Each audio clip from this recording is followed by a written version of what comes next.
नमस्कार साथियों, स्वागत आप सभी का आपके अपने YouTube चैनल पर। साथियों, संगणक भर्ती परीक्षा की ऑफिशियल आंसर की आ चुकी है।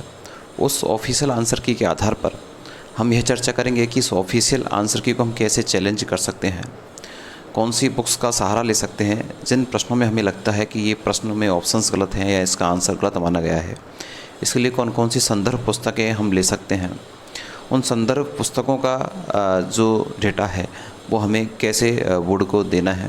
साथ में इसके साथ में चर्चा करेंगे कि आपके कितने प्रश्न डिलीट हो सकते हैं, आंसर की के आने के बाद में कितने दिन तक हम चैलेंज कर सकते हैं, क्या उसकी फ़ीस रहने वाली है। इन्हीं मुद्दों के साथ साथ ऑफिशियल आंसर की के अनुसार आपकी जो कट ऑफ है वो कितनी रह सकती है, इस पर अपन चर्चा करेंगे। जी हाँ साथियों, मैं पंकज शर्मा आप सभी का अपने चैनल पर स्वागत करता हूँ। चैनल से नहीं जुड़े हैं तो पल पल की अपडेट जानने के लिए इस चैनल को सब्सक्राइब करके ज़रूर जुड़िएगा। साथियों, जैसा कि आपको पता है कि संगणक भर्ती परीक्षा 2024 की ऑफिशियल आंसर की 28 मार्च को रिलीज़ हो चुकी थी। 28 मार्च को इसकी जो ऑफिशियल आंसर की है वो आ चुकी थी और इसी के आधार पर 3, 4 और 5 अप्रैल को आपको इस डेट में आप अपने जो क्वेश्चंस हैं जिस पर आपको लगता है कि डाउटफुल जो क्वेश्चंस हैं उनके आंसर डाउटफुल माने गए हैं या जिनमें एक साथ दो ऑप्शंस हो सकते हैं, ऐसे प्रश्नों पर आप चैलेंज कर सकते हैं, उन प्रश्नों पर आपत्ति लगा सकते हैं। सबसे पहले हम इसी की चर्चा कर लेते हैं, आपत्ति कैसे हमें लगानी है। साथियों, आपत्ति के लिए आप सभी को पता है कि जो आपत्ति आप लगाओगे, ये आपत्ति आपका जो मास्टर पेपर था,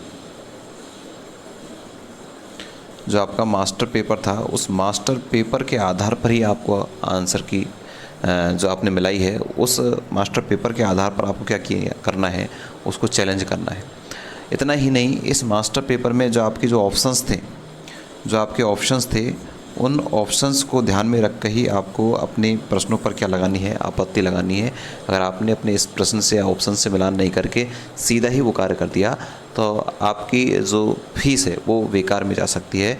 आपको पता है कि इसकी जो टोटल जो फ़ीस है, फ़ीस आपकी रखी गई है एक प्रश्न पर कितने रुपए, 100 रुपये आपकी एक प्रश्न पर रखी गई है। एक प्रश्न पर आपत्ति लगाने पर आपको कितने रुपये देने होंगे, 100 रुपये आपको देने होंगे।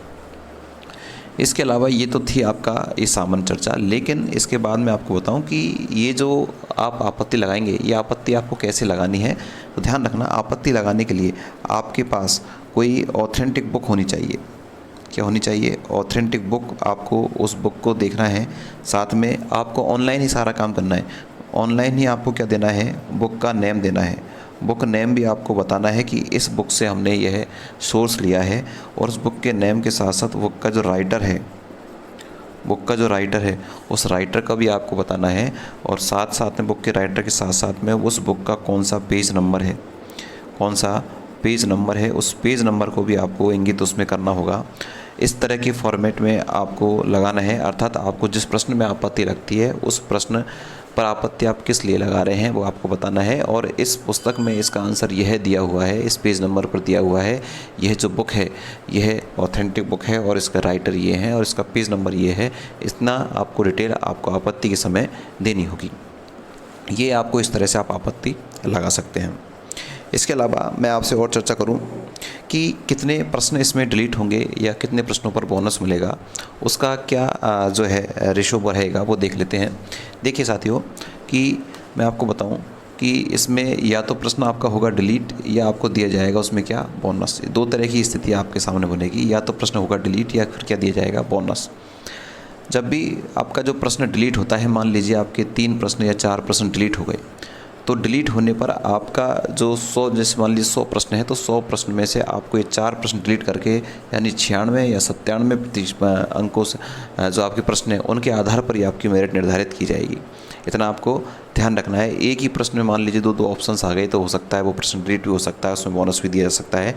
ये बोर्ड कर ऊपर निर्भर है। लगभग 3 से 5 प्रश्नों की संख्या ऐसी है जिन पर आपको आपत्ति निश्चित रूप से देखने को मिल रही है। तो ऐसे 3 से 5 प्रश्नों पर आप सभी ने आपत्ति निश्चित रूप से लगाओगे। आप कौन कौन से डेट को, 3, 4 और 5। इसके बाद में मैं आपसे चर्चा करूं कट ऑफ की। किसकी चर्चा करूं साथियों? मैं आपसे कट ऑफ की चर्चा करूं कि क्या इसकी कट ऑफ रह सकती है।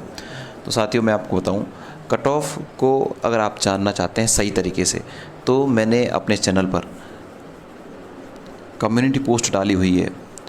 कम्युनिटी पोस्ट डाली हुई है इस चैनल पर, और इस चैनल में कैटेगरीज वाइज मैंने आपके कितने अंक आए हैं उस पर एक वोटिंग मैंने आपसे कराई है।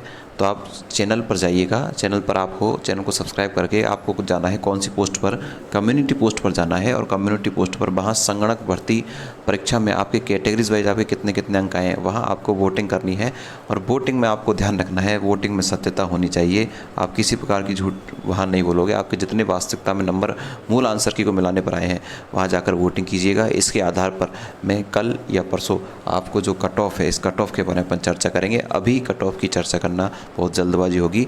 आप कम्युनिटी पोस्ट जाइए, कम्युनिटी पोस्ट पर वहाँ अपनी वोटिंग कीजिए, वोटिंग करके आप बताइए कि आप किस कैटेगरी में और कितने अंक आपने प्राप्त किए हैं। ऐसे पोस्ट मैंने वहाँ डाली हुई है, तो वहाँ जाकर आप कीजिए। वहाँ नहीं मिलता है तो आपको नीचे कमेंट्स बॉक्स में ही आप कमेंट्स मुझे कर दीजिएगा आपने कितने अंक प्राप्त किए हैं। साथ में सारी अपडेट जानने के लिए आप इस चैनल को सब्सक्राइब जरूर कीजिएगा। ये छोटी सूचना आप सभी को कैसी लगी नीचे कमेंट्स बॉक्स में बताइएगा, साथ में अपने मित्रों को शेयर जरूर कीजिएगा। Thank you.